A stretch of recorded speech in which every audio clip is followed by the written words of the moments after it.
Oscar is always on right track. That is why Fast Track Taxi app உடனே download பண்ணுங்க. தெலங்கானா மாநிலம் மேகலாபதி தாண்டா என்ற கிராமத்தில் நாகதோஷம் நீங்க பெற்ற மகளை நரபலி கொடுத்த தாய்க்கு மரண தண்டனை விதித்து நீதிமன்றம் தீர்ப்பளித்துள்ளது. 32 வயதான லாஸ்யா என்ற அந்த பெண் போலி ஜோதிடரின் பேச்சை கேட்டு கடந்த 2021ஆம் ஆண்டு தனது 7 வயது மகளை கொன்றுள்ளார்.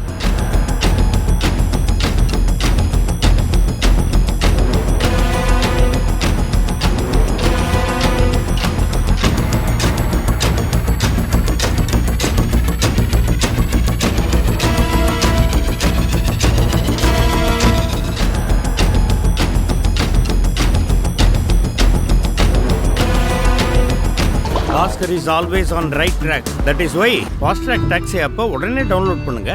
பிளே ஸ்டோர் மற்றும் ஆப் ஸ்டோரில் இருந்து பாலிமர் செயலியை QR கோடு மூலம் பதிவிறக்கம் செய்யுங்கள். செய்திகளை உடனுக்குடன் பெறுங்கள்.